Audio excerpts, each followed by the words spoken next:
اعوذ باللہ من الشیطان الرجیم بسم اللہ الرحمن الرحیم۔ اور ایک علامت منافقوں کی یہ بیان فرمائی کہ اذا قاموا الی الصلاۃ قاموا کسالى، یہ نماز کے لیے کھڑے ہوتے ہیں تو کسمساتے ہوئے کھڑے ہوتے ہیں، یعنی سستی کے انداز میں کھڑے ہوتے ہیں۔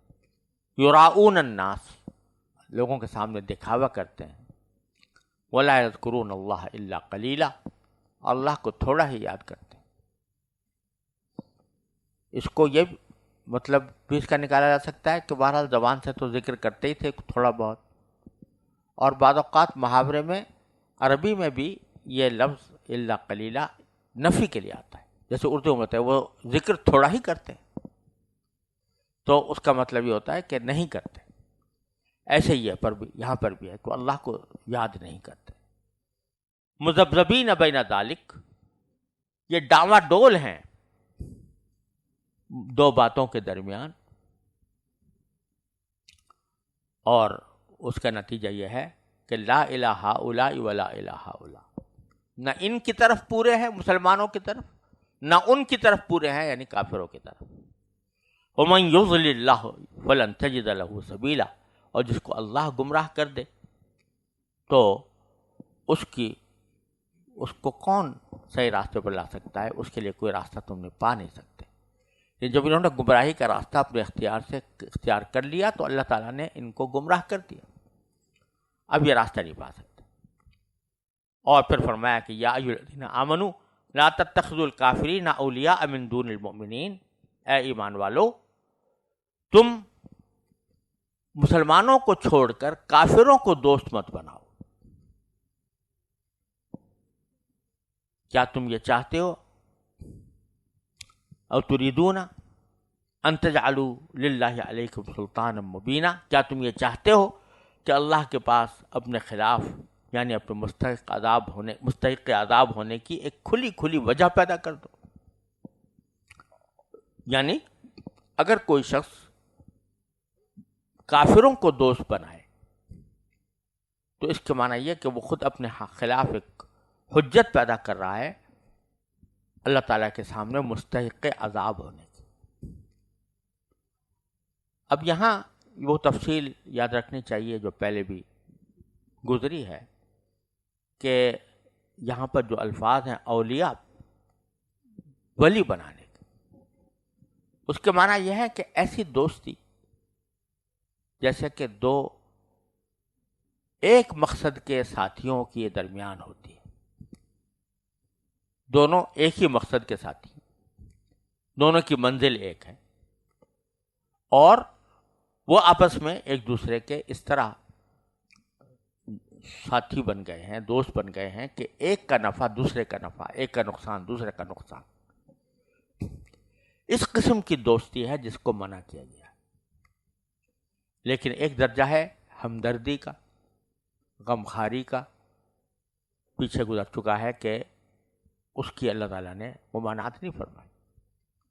غیر مسلموں کے ساتھ بھی ہمدردی کا معاملہ کرنا، انسانی ہمدردی کا معاملہ کرنا یا غمخواری کا معاملہ کرنا، یہ نہ صرف جائز ہے بلکہ مستحسن ہے۔ لا ینہاکم اللہ عن الذین لم یقاتلوکم فی الدین ولم یخرجوکم من دیارہم ان تبروہم وتقسطوا الیہم ان اللہ یحب المقسطین۔ یہاں پر اللہ تعالیٰ نے واضح طور پر فرمایا کہ تم ان کے ساتھ یہ معاملات کر سکتے ہو۔ تو ایک درجہ ہے معاملات کرنے کا، بیع و شراء کے معاملات، معاہدات، صلح کے معاہدات، یہ بھی کیے جا سکتے ہیں۔ دونوں مل کر کسی ظلم کے خلاف اکٹھے ہو کر اس ظلم کا مقابلہ کریں، یہ بھی ہو سکتا ہے، جیسا حلف الفضول میں نبی کریم صلی اللہ علیہ وسلم نے غیر مسلم کے ساتھ معاہدہ کیا، تو یہ بھی ہو سکتا ہے۔ نیز یہ بھی ہو سکتا ہے کہ ان کے ساتھ مواسات ہو، ان کی غمخواری ہو، کسی کی انسانی طور پر انسانی ہمدردی کا معاملہ ان کے ساتھ کیا جائے، لیکن ایسی دوستی جس سے کہ جیسے کہ ان کے مقصد زندگی اور تمہارے مقصد زندگی میں یگانگت پیدا ہو گئی، یہ کافروں کے ساتھ نہیں ہو سکتی، کیونکہ ان کے مقصد زندگی صرف یہ دنیا ہے۔ یا اگر آخرت ان کے کسی کے عقیدے میں ہے بھی تو وہ اس کو تک پہنچنے کا راستہ انہوں نے غلط اختیار کر رکھا ہے. اس واسطے مقصد زندگی کے اعتبار سے ہم اور وہ برابر نہیں ہو سکتے، مسلمان اور غیر مسلم برابر نہیں ہو سکتے. ان کے ساتھ اس طرح کی دوستی اللہ تعالیٰ نے منع فرمائی. پھر فرمایا کہ ان المنافقین فی الدرک الاسفل من النار، یقین جانو کہ منافقین جہنم کے سب سے نچلے طبقے میں ہوں گے. وَلَن تَجِدَ لَهُمْ نَصِيرًا، اور ان کے لیے تم مددگار نہیں پاؤ، کوئی مددگار نہیں پاؤ گے.